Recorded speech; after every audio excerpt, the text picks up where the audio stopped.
nothing but being brutally honest, coming at you with another video.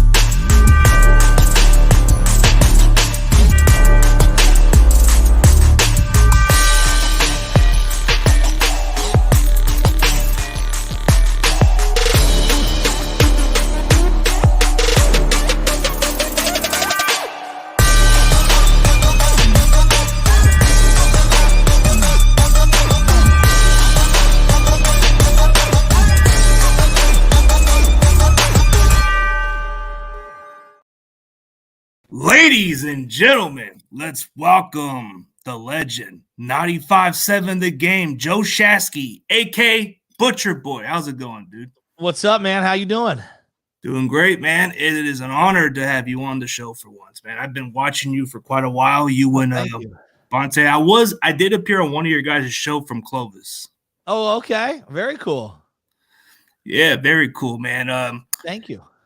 It must be an honor to just see a lot of your guys' reactions, a lot of your takes, man. I watch it every morning whenever I get a chance, man. Well, I appreciate that. It's just me being a normal fan, and I'm lucky to have a platform that I do, and so it's been a blessing.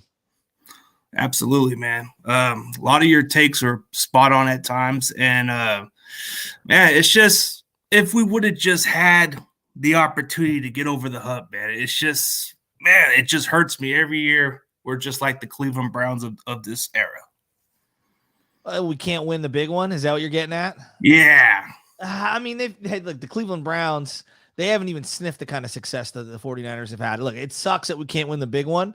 They've been to 6 NFC championship games in the last decade.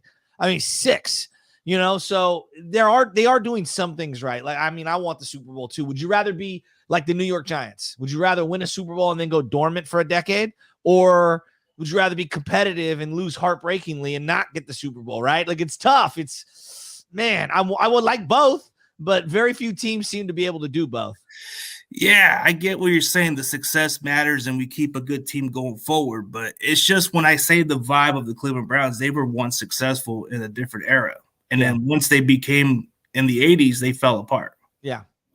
I mean, I'm hoping it's a different vibe, but I just get that vibe, like the Niners were once a great franchise for many decades, and now they're just like competing year in and year out, which is great. But we're building a team. We're just hoping we can capitalize it, I mean, look, the Niners have one of the biggest fan bases on the earth, right? And it's because they're good. If they weren't good, the fan base would not be big, like at all, right? Like, so, like the Lakers lately. Lakers have the one championship, right? Nobody denies how big the brand is. The brand is through the roof, right? Just through the roof. The Niners have had way more success in the last decade than even the Lakers. And their brand, while it may not be Laker-esque, it's pretty damn close. Pretty damn close. There's probably 25 teams that would trade place with the Niners yesterday. Yeah, absolutely. There's a lot of teams out there. I bet you even the Cardinals would. Oh, yeah, absolutely. Of course they would, especially given that their quarterback's out for the whole year. Yeah, it's like you said, you make a good point. Like, we've got consistent fans that travel well. Yeah. And we're not too far off with the Laker brand, which that is my basketball team, by the way. I hope I don't. Are you a Laker fan? Yeah. Big win for you guys yesterday. I know, man. I mean, no disrespect to the Golden State Warriors. You guys have built a championship year in and year out, and that's been consistent. So I can't deny that. Yeah, winning championships is very difficult, very, very difficult. I see. Is that a comment? Who's on the red number 3 jersey? My red number 3 jersey is myself. I'll grab it right here while you. Oh, man. Hey, that's got to be nice, man. Hey, man, but Butcher Boy made an appearance, guys. I told you so. I mean. Yeah, 1 sec. I'm going to grab this bad boy.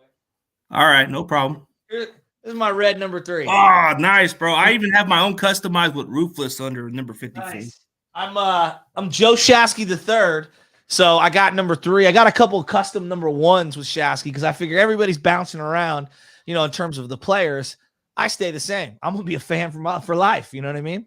Yeah, I get that feeling, man. I get it. It's all love with everybody else, but one individual disagrees on my team, which is the Lakers, which I get it. It's all respect, it's all love. He's a big-time Warriors fan, and he's been watching you before. But so when you take away from this season alone, it's hard to overcome with these quarterback injuries, dude. Like, you're on to your third quarterback. That's like a long shot. Like, once you injured your first quarterback, your season's in jeopardy. Third quarterback, that's pushing it. I know. It was in a weird way. They built such a great team around the quarterback. They could withstand an injury, a second injury. The third one did them in. I mean, it was remarkable they got that far, quite honestly. Well, where do you stand on the quarterbacks? Were you a Jimmy guy? Do you think Brock Purdy's the man? Trey Lance? Like, where are you at right now on the 49ers quarterback? Man, it was hard on me because, I was more on the Trey train because I wanted to see what the kid can do, and I thought this was the opportunity for him to showcase it, and then the injury was unfortunate. Jimmy Garoppolo, despite what everybody thinks of him, he's been a proven winner. 70% of his games he's won, but what got me by surprise was Brock Purdy, man. He did exactly – I didn't see it coming. I don't think the Niners did either. They wouldn't have waited till the 7th round to draft him, and they definitely wouldn't have given Sudfeld guaranteed money if they thought that Brock Purdy was the truth. I mean, like, straight up. In camp, I stood next to everybody in camp. Nobody, not one beat writer was like, that's the dude right there. Stop looking at Sudfeld. Stop looking at Jimmy throwing the baby field. Stop looking at Trey. That's the future of the team right there. No one said that. And anybody who says that is lying, straight up. Yeah, a lot of them are on the bandwagon now as we speak. Yeah, he's played great. He's played a lot of great football. And I actually had one of his QB coaches, Dan Vanucci. I had him on like months ago, and then I had Sean King on probably like months ago. He was praising about Brock Purdy. Yeah, great guy. And here's an interesting take I did last year. I even had Spencer Burford before he was even going into the draft. Oh, nice. Very cool. Yeah, man, I like doing all these draft stuff, but which draft prospect has caught your attention during this draft? Who, me? Yeah. I mean, and for the Niners or just in general? Because, in general, Will Anderson is a monster. I mean, I've loved that guy for many, many years, at least from the second I laid eyes on him at Alabama. And then Bijan Robinson, I love running backs. I know everybody hates running backs. I don't know why. Running backs are ballers. I think it's one of the toughest positions in sports. And Bijan Robinson looks like an all-around superstar. Out of the backfield, catching the ball, running through the tackles, speed, size. I love that guy. He looks like an every down back, and he can be an all-pro. Absolutely. But for the Niners in general, for me, to look at the Niners player that I would want is Barry. This may sound like a hot take, but everybody's talking about getting that kicker from Michigan, man. Does that seem like a reach to go from the third? I think I've seen teams reach further, but nah. I mean, kicker, you could get a kicker. Like Chase McLaughlin, the Niners had a couple years ago. And he looked like crap, and he missed one of the worst field goals in overtime I've ever seen in my life. And now he's a successful, good, solid kicker for the Cleveland Browns, ironically, the team you're talking about. So I feel like you can find kickers. I wouldn't waste a draft. Me personally, I wouldn't waste a draft pick on a kicker. If you're asking positional need, center, tackle, D-end, safety, in that order. Absolutely. I think the one center I would like is the one from Ohio State. But I don't know. Do you think he's going to be around by the time the Niners draft? I think that would be hard, but I think the best chance of a center we can get is maybe the guy from Arkansas, Stomberg. Okay. I mean, the problem with Shanahan's system, Burford did it this year, and I know McGlinchey did it way back when. It's just hard for these young guys to pick it up, especially at the center spot. So even if you draft somebody, they might redshirt him a year. I mean, that's kind of been what Danny Gray. I thought Danny Gray would get on the field this year. He didn't get a sniff. He had 17 snaps all year, and this is a guy you took early in the draft. TDP. What TDP get? 40 snaps this year? Nothing. Aaron Banks got 0 the year before. So this is a team that likes to redshirt. Drake Jackson didn't even get dressed in the postseason. That was the weirdest thing to me. He was productive early in the season, then he just didn't get played much on the field. And then, I don't know, TDP just seems like another Trey Sermon. For whatever reason. He might be, but you invested a draft pick in him. Can I see him? He played fullback at times. Why is he a fullback? You drafted him as a running back, and he looked like a big-time back. At least physically, when you saw him at camp, you're like, oh, that guy went to a big-time powerhouse program. He looks like one of those kind of guys. It didn't translate. Yeah, it didn't translate because They don't like you have a guy who was undrafted like Jordan Mason who looked a lot better. Yeah, oh, agreed. Totally agree. I mean, Jordan Mason looked real good. How can you not like what you've seen from Jordan Mason? He's a straight bowling ball. Speed, size, burst, vision, patience. He showed a lot of skill this year. Yeah, I think he's a lot better than what people give credit for. And I think we need to stop investing high on these running backs anymore. Well, I mean, CMC changed the offense. Yeah, I think he's the best player on the team. You know, I think CMC is one of the great trades in 49er history. But I hear what you're saying. Yeah, I mean, he's an exceptional because we didn't have to draft him. There's a difference, but when you give up some capitals, you know, like CMC does change the game a little bit. Like he catches on the backfield, he runs the ball. Oh, I mean, we can go on with these running backs. Like you even said, you're a big fan of running backs. There's this one kid I like from Oklahoma, but I don't think we're probably gonna ever get him. Oh, okay. Eric Gray. He's like kind of seems like a Christian McCaffrey, but more of a he can catch the ball off the backfield. Very good runner. There's quite a few guys from Oklahoma I like. There's this one tight end I really like that nobody is even talking about, but the Niners have met with him. They really like him. Braden Willis. He kind of gives me a little bit of that Jordan Reed vibe a little bit. He can block effectively good and catch the ball like a receiving end. Yeah, I think they could use another tight end, quite honestly. You know, I'd love to see that. I mean, look, you can never have enough weapons. Absolutely. I think a number 2 tight end makes a difference because what if Kittle gets injured? Then what? Our offense changes a little bit because we have to look for another tight end who has to block. But when you have Charlie Warner and Ross Dwelly, which I don't understand why we don't even use him as much. You know, he's a good receiving tight end. Yeah, I don't know. I was hoping Jordan Mason would come back this year, or Jordan Reed, would come back this year. And that just, you know, he obviously retired. I would have loved to have seen, or he retired 2 years ago. I would have loved to see him and Kittle together. I mean, that's just the guy Mayer. I know he's going to probably be first-round pick from Notre Dame. I've had a crush on that guy for multiple years. He looks like Gronk 2.0. That's what Larry Krueger just put it out there, like he put it on some podcast about it, like, this guy from Notre Dame is like kind of like the Gronk and Kittle all in one. Did he?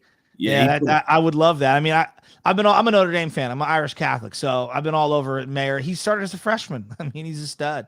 Usually some of them who start as freshmen are really that good. Sometimes they even have to be redshirt. So, like, Notre Dame's have produced really good, solid tight ends, good offensive line. I mean, Eifert, Rudolph. They've had a lot of guys. I'm an Oklahoma guy, so I like a lot of players. Nice. Mark Andrews, but the tight end, Braden Willis, he might even be a sleeper that the Niners really like. There's this offensive lineman that might not even he might not even be on our draft board because he'll be gone.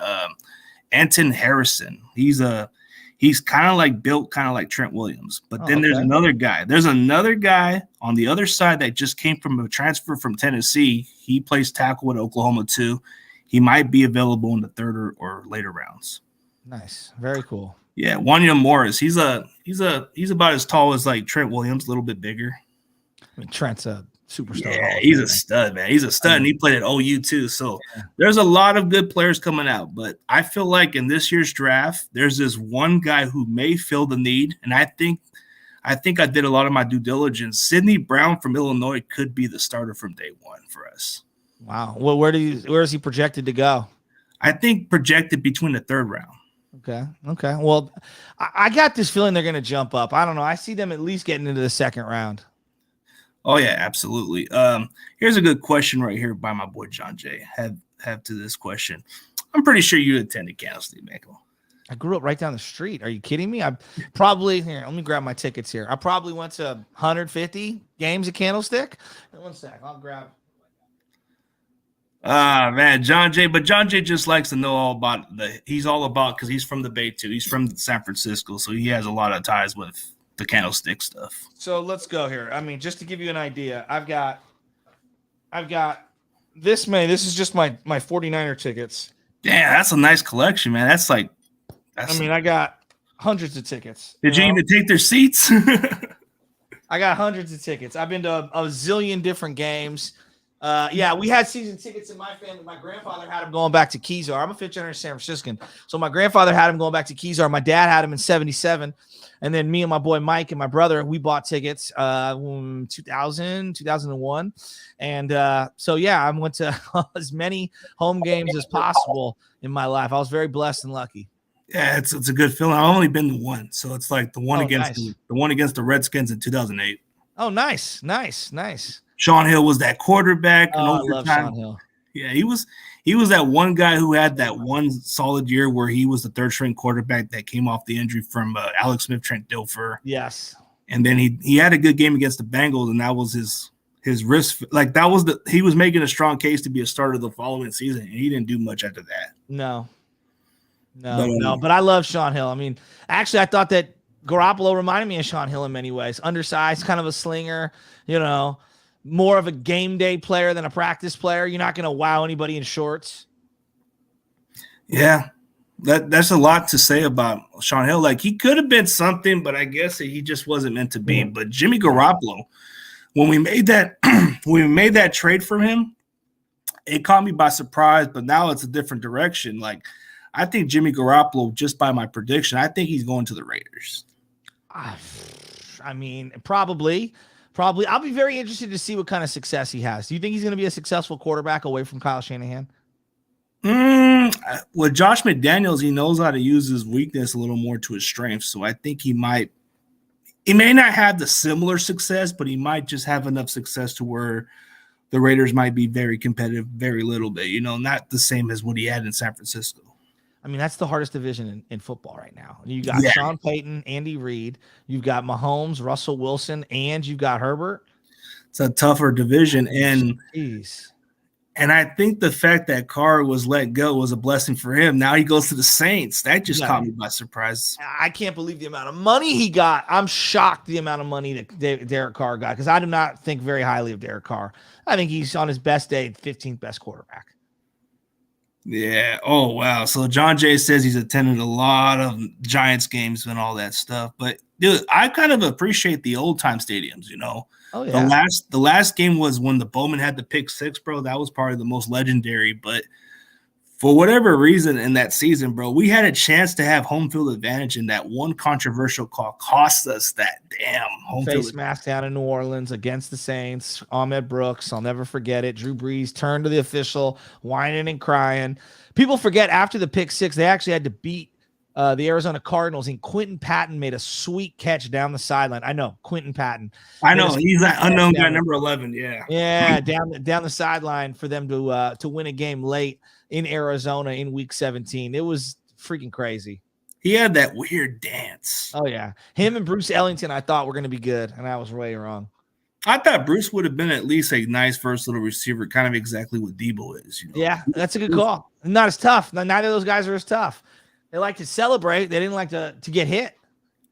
Yeah, most of our players were a little too cocky, so that was the problem. And then since after the Harbaugh era, we had to go through the struggles, and it was kind of like going back to the Ericksons a little bit. Yes, absolutely. But then going from Shanahan, it seemed like it was promising, but it took some time. I'm a big Shanahan believer. I mean, I don't think he's perfect, but I mean, who are you going to find better than Shanahan? He's a top 5 coach. It's hard to find a coach of his caliber. It's just if he just learns how to close out the final quarter of the game. Like, when it comes to the conference championship and the Super Bowl, I think he has the recipe. It's just he forgets where he's coming from at the end. Yeah, I don't know. I'm not sure why he keeps losing. I mean, you can make the argument he's had the worst quarterback in every playoff game that he's been in. And so using that kind of recalibration, does that change how you view Shanahan? Like if he had the best quarterback and was losing these games, I would look at him differently. I think the fact that he's losing or winning playoff games, and he doesn't have the better quarterback in almost every single matchup in the playoffs, it's hard for me to criticize Shanahan. I mean, you win playoff games with Jimmy Garoppolo, who was just a backup in New England and didn't have much experience at the time, and then he takes you further to the Super Bowl. That's a good resume. Yeah, and then you win 2 playoff games with a last pick in the draft. Yeah. Unheard of. It really is. If Brock Purdy was healthy at that Eagles game, I think it would have been a far different game. It's just the unfortunate injury was pretty much the dagger, and our defense could do so much. Yeah. But that was the point of it. Like the fact that Shanahan won the 2 playoff games with Brock Purdy, and Brock Purdy made this offense a lot better than what it was. Brock did a lot of really good things, you know. I mean, both guys struggled to throw outside the numbers, but Brock had mobility. He could break down the defense when they had a free shot at the quarterback. If he was able to evade dudes, he was accurate, quick, throws the ball downfield better than Jimmy. I mean, he's tough as nails, doesn't get hit a lot. There's a lot to like with Brock Purdy. The injury just sucks. You just don't know what to make of him. You don't know if he's going to be the same because it might take him 6 months or maybe up to a year because because he's going to get the UCL surgery. Yes. If it was Tommy John, that would have took a long time. I know. I fear that they're going to cut him open. I think they're saying Wednesday or Friday, depending on who the report was from. But I'm worried about this one. I hope it's a short-term injury, but if you believe in Brock long-term, he's got to take his time on this injury. You know, like if you think he's a 10-year quarterback, who cares about missing a couple of weeks in 2023? If you think he's going to be great in 2025, 26, 27, 28, like a couple of weeks on the front end, if this was Patrick Mahomes, don't you think they'd be cautious? Yeah, I think what we saw from those 8 games is he's proven to be very capable. Like if given the opportunity to be a starter, I think he can make a strong case to be a starter. But as of this moment, it opens the door for Trey Lance. Yeah. And we'll see where Trey is. It doesn't feel like they're very confident in him. Are you confident in him? I feel like that's the problem with the coaching staff. Like, why do they treat Trey kind of like RG3 out there? Because I guess he hasn't proved enough to them. I'm not really sure. That's the big misnomer to me is that he is a running quarterback. I think he's a throwing quarterback. I don't think he's the most accurate, but neither was Big Ben early on. Why are we treating him like he's Lamar Jackson? If you just want to run the quarterback, go take Justin Fields. This guy's got a big, strong, powerful arm. He climbs up in the pocket, protect him, throw the ball down the field, work on the accuracy. That's the point right there. And that's what I had a problem with the coaching staff. I thought Trey Lance had the talent. It's just they didn't give him much of a chance to throw the ball more. Yeah. Like, I think as far as our offense, this is why we drafted running backs in the first place, just to take off the pressure off of guys like Trey Lance. But instead, we treat him like a freaking mobile quarterback out there.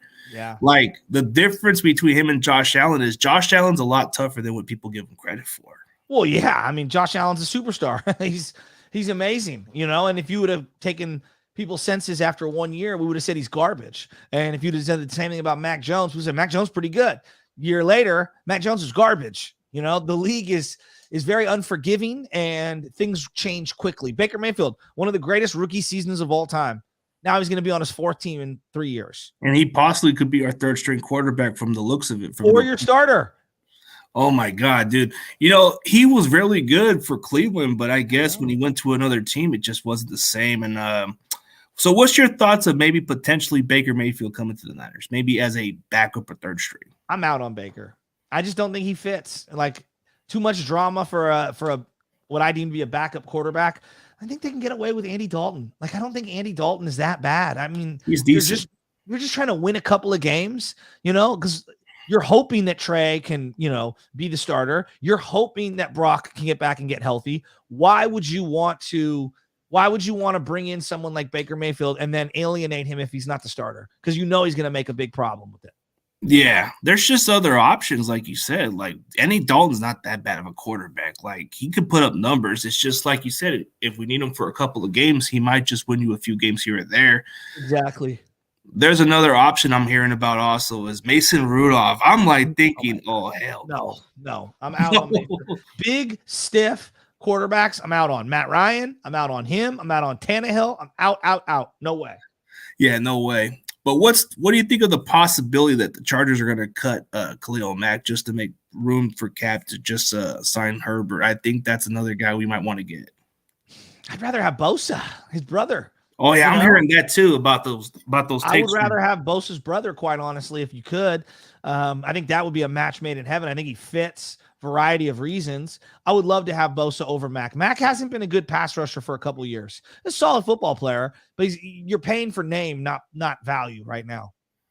Yeah, that's true. I mean, there's going to be somebody under the radar, but how does the cap space work? Like, for certain teams, they could even have negative under the cap space and still pay these players. None of it makes much sense to me, but this is why you hire Parag Marate. You're hoping that he is the cap savant, if you will.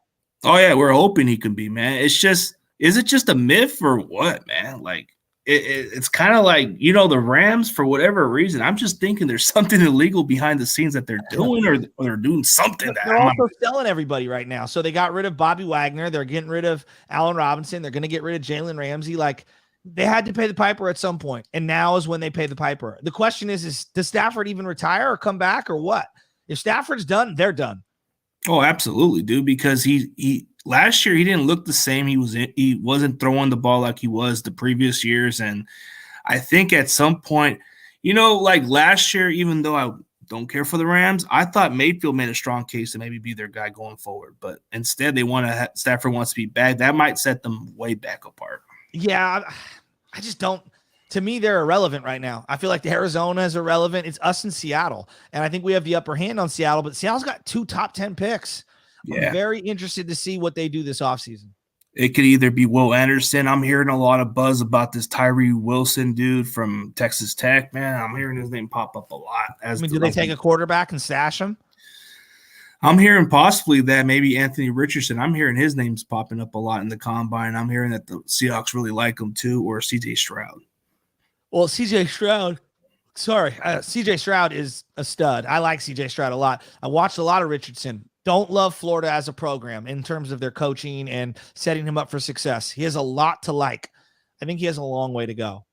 I would bet on, I'm a sucker for talent, elite talent. If you got a big, strong arm, you're a big, strong, fast guy, I'm a sucker for you. Straight up. Like, look at the history of the league, Hall of Famers, Fran Tarkenton, Russell Wilson, Drew Brees. Those are the only 6'2" and under Hall of Fame quarterbacks in the modern era.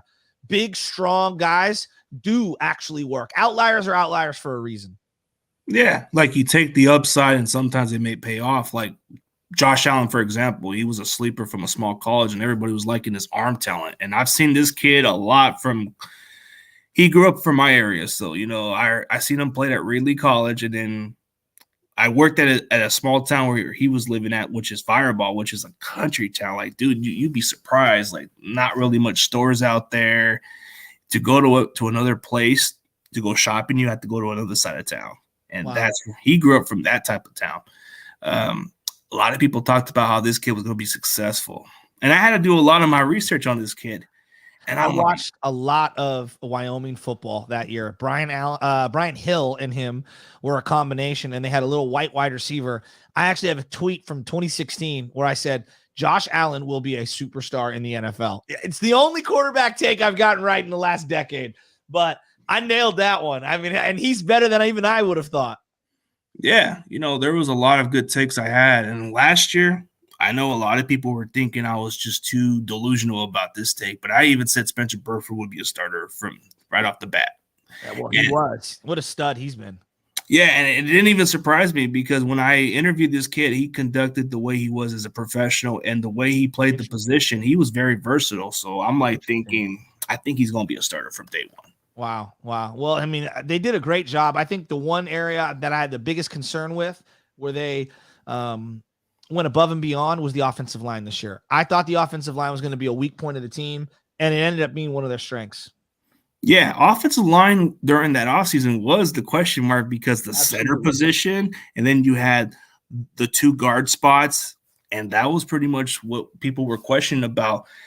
And Aaron Banks proved me wrong otherwise. I didn't have much to say about him because I wasn't really sure about him because I didn't see him play much. So it's hard for me to grade a player who hasn't played yet. So yeah, I had to be patient with Aaron Banks. And Burford, I just had some gut feeling. Like in my gut, I said he's probably going to play guard as a rookie because I think they like his versatility. And he did from what Burford told me last year was the first 2 years in college, he did play guard before playing like the tackle spot. So he was a tackle coming out of high school, but the talent at UTSA was like, and where he was playing at there was a lot of guys that were starting at that other spot. So he had to play that guard spot the first 2. Yeah, he was a massive human being. I identified him right away at camp, watching just all the linemen. Cause I mean, Burford is massive. And then you look at Brendel and he's so small. Brunskill is so small compared to him. I was like, that guy, I thought he was a tackle at first. I didn't know he was a guard. He is just a massive human being. Oh yeah, very very big dude. He even told me like when he first started playing football, he was like maybe 4 or 5 years old. They said he was like not old enough to play, but he was a big dude. And then when he got to play out there, there was this one tweet where I actually kind of ruffled Brendel a little bit, and I guess he took it personal when I called him out on his block, and I even showed like a film about it. And I guess I was trying to correct him on what he did wrong, and then he just instantly blocked me, which I thought, man, come on, man. Burford or Brendel? No, Brendel. Brendel, interesting. Well, these guys get sensitive, man. You'd be surprised. Things I say come back to certain players, and let's just put it this way: everybody can get a thin skin over something that they deem to be, part of their pride, their work, their job. And I understand it. Believe me, I do get it. I know, but Burford still follows me to this day, so he still interacts with me sometimes, not all the time, but he's a good dude. Like anytime I even tag him, he'll either just like the post or just retweet it. Oh, nice, very cool. Yeah, he's a good dude. Like as far as like the draft, man, I'm just hoping we can fix that center position and maybe replace McGlinchey. Yes, I would not pay McGlinchey. I'm not giving McGlinchey a $15 million a year deal. He's a run blocking tight end that is outdated. Run blocking right tackle. It's completely outdated. They need a pass blocking guy, and this is why I'm paying Shanahan $15 million a year. Find me one. Like that's been one of your bugaboos. It's hard to find one tackle. They have an elite Hall of Fame superstar tackle. Find another one. Like you got to do it. It was hard. It was like a crazy transition going from Joe Staley to Trent Williams. It was like, how the heck do you pull that off? It's ridiculous. I know. I thought Staley would be the best tackle that I would see in my lifetime. Trent's been better, which is crazy. And that's no shade on Joe Staley. Joe Staley was an amazing 49er. Trent can just do things that Joe physically can't. The physicality, the way he played, man, he had fun. That's the difference. And Joe Staley was just an athletic tackle, just played the position great, but going from Trent Williams was a steal. Yeah. But looking forward into the season, man, I think like you said it best, it's probably going to come down to Seattle and the Niners competing for the NFC West. I don't know about the Cardinals in general. It seems like it depends on Kyler Murray's health. It depends on how this team goes in that direction. The Rams, like you said, they're probably paying the piper. They're probably going to have to clean up a lot of stuff. And that's what happens when you pay that price to win the big one. And I just hate McVay. God, I hate McVay. McVay, you have to admit it, man. He built this. I mean, he inherited some of that talent, but he made the most out of it. And absolutely, as much as we despise McVay, at least his grandpa was on the good side. Yeah, that's for sure. Absolutely. Yeah, absolutely, bro. But yeah, bro, it was a blast, bro. I know you probably just got some stuff to do, bro, but it was a great 30 minutes of your time. But thank you. Yeah, but no problem. But maybe anytime when you have some free time, man, let me know. I'll definitely like to let you on again. Absolutely. Hit me up anytime. Yeah, no problem, bro. But thank you, man. And for everybody else, go check out 95.7 The Game. Check out my boy Joe Shaskey and him and Bonte do like some good morning roast, right? Yep. Morning roast. Odyssey app. You can catch us on YouTube. All the usual stuff. Have a good one, man. You too, bro. Yep. Go Niners. Go Niners, bro. All right, guys. As always, have a great day and go Niners.